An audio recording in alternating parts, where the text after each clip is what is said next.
कांक्षा जी। आदाब श्री श्री हरिवंश महाराज जी। महाराज जी, जैसे हम श्री जी के लिए भोजन बनाते हैं, उस समय अगर मक्खी या मच्छर उसमें गिर जाए या बाल गिर जाए तो भोजन दूसरा बनाना पड़ेगा। ये सावधानी रखनी पड़ेगी। इसीलिए भोजन बनाते समय बालों को कपड़े से बांध लेना चाहिए। भोजन बनाते समय बिल्कुल एकाग्र रहना चाहिए कि कोई मच्छी उस पर ना आवे, हमारे बाल ना गिरे। भोजन बनाते समय बातचीत नहीं ज्यादा कर। जय सच्चिदानंद परम धाम की जय। ये कैसे हो सकता है? भगवान शिव प्रणाम कर रहे हैं, जय सच्चिदानंद परम धाम, सच्चिद आनंद परम धाम स्वरूप। अगर ये परम धाम स्वरूप है तो जैसे शिव सर्वज्ञ वैसे सर्वज्ञ होने चाहिए। अगर ये सर्वज्ञ होते तो ये पूछते क्यों, हे खग हे मृग हे मधुकर श्रेणी, तुम देखी सीता मृग नैनी। अगर सर्वज्ञ नहीं तो शिव जी ने सच्चिदानंद कह के कैसे प्रणाम किया? अस संशय मन भयो अपारा। भगवान शंकर ने समझाया, सुनो ये लीला कर रहे हैं मुनि धीर जोगी विमल संतत मन से जिनका ध्यान करते हैं, ये परब्रह्म परमात्मा है। लेकिन सती जी के मन में बात शिव जी की जमी नहीं कि अगर परब्रह्म है तो हे खग मृग हे मधुकर श्रेणी, ये क्यों? भगवान शंकर ने कहा, जो तुम्हारे मन अति संदेहु तो किन जाय परीक्षा ले हो।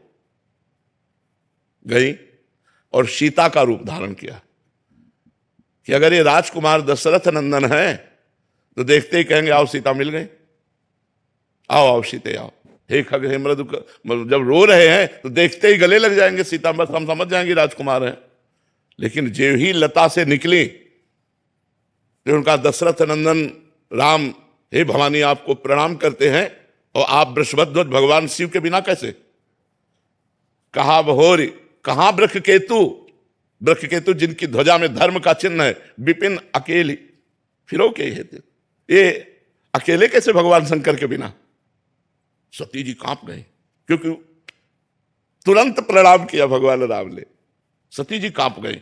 अब देखती अनंत ब्रह्मांडों में अनंत राम, अनंत ब्रह्मा विष्णु महेश सब सेवा कर रहे हैं। ओ वैभव की चकरा गई, खोपड़ी आंख मूंद के बैठ गए। फिर वो ऐसे पूछ रहे, हे खग हे मृग हे मधुकर। वापस आ गई। भगवान शंकर ने कहा कुछ परीक्षा ली?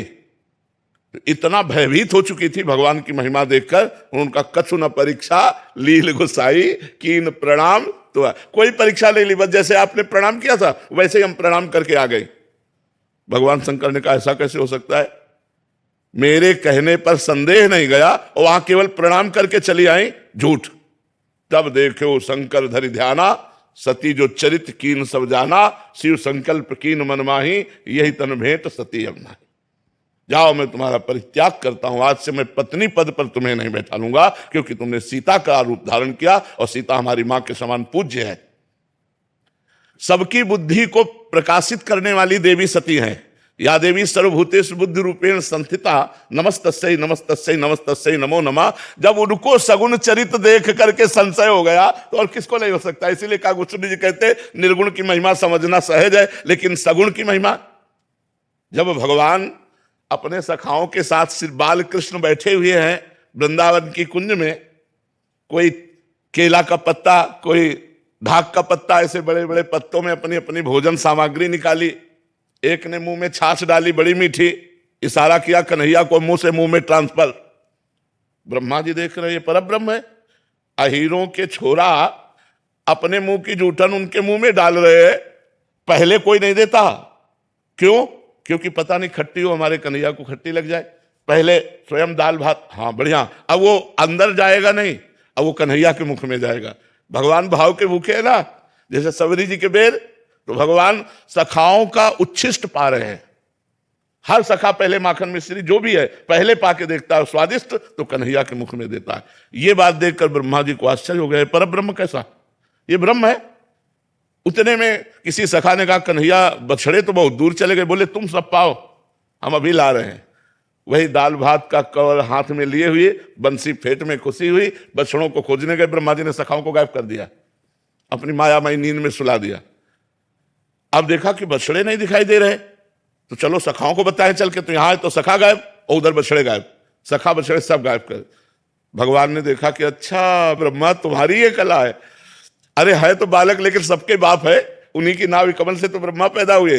अपने आप को भगवान ने उतने ही बालकों के रूप में उतने ही छकड़े, छीका, छड़ी जो था सब भगवान बन गए, उतने ही बछड़े बन गए। 1 वर्ष तक स्वयं भगवान बछड़े बनकर, ग्वाल बाल बनकर ब्रजवासियों को आनंद देते रहे।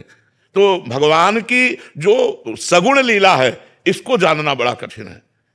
परीक्षित जी को प्रश्न आ गया कि भगवान का अवतार धर्म संस्थापनार्थाय संभवाम युगे युगे, तो ये रात में बहुत सी नौ युवतियों के साथ रास परीक्षित जी ने किया। तब श्री सुखदेव जी ने कहा, परीक्षित तुम समझे नहीं, गोपी नाम च तत्पति नाम सर्वे सामे उचे। गोपियों के पतियों के और सबके हृदय में जो आत्मा रूप से विराजमान है और स्वप्रतिबिंब विभ्रमा, जैसे बालक अपने प्रतिबिंब के साथ खेलता है ऐसे भगवान अपने आप से अपने आप में खेल रहे हैं। तो बड़े बड़ों को भ्रम हो जाता है सगुण लीला देखकर, निर्गुण लीला में कोई भ्रम नहीं होगा, क्योंकि निर्गुण की कोई लीला ही नहीं। वो तो आत्मस्वरूप पर ब्रह्म परमात्मा स्वरूप है, उसका ज्ञान प्राप्त करो इसमें स्थित। और इनकी लीला 6वां दिन है, छठी मनाई जा रही है और पूतना को मार दिया, 6 कोस का शरीर जिसका।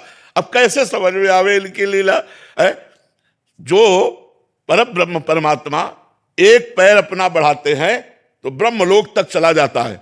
वो नंद बाबा की ऊंची डेहरी में चढ़ने की कोशिश की तो हाथ आगे हो गए और पैर जमीन से उठ गए, तो बीच छाती में रो रहे हैं ऐसे उसमें। और नारद जी आए थे दर्शन करने, तो नारद जी ने देखा कि अरे ये रो रहे पर ब्रह्म परमात्मा। तब कहा, भगवान हम पार कर देंगे। बोले तुम्हारे लिए नहीं कर रहा हूं, ये मैया के लिए कर रहा हूं। मैया रोए कस के, मैया दौड़ के आई और देखा कि लाला कष्ट में ऐसे गोद। नारद जी कह रहे, प्रभु प्रभु आपकी लीला आप ही जाने, नंद की डेहरी नहीं पार कर पा रहे आप, और एक चरण बढ़ाए तो ब्रह्मलोक तक पहुंच गया। तो सगुण लीला को जानना अत्यंत कठिन है, निर्गुण को तो ज्ञान के द्वारा जाना जा सकता है।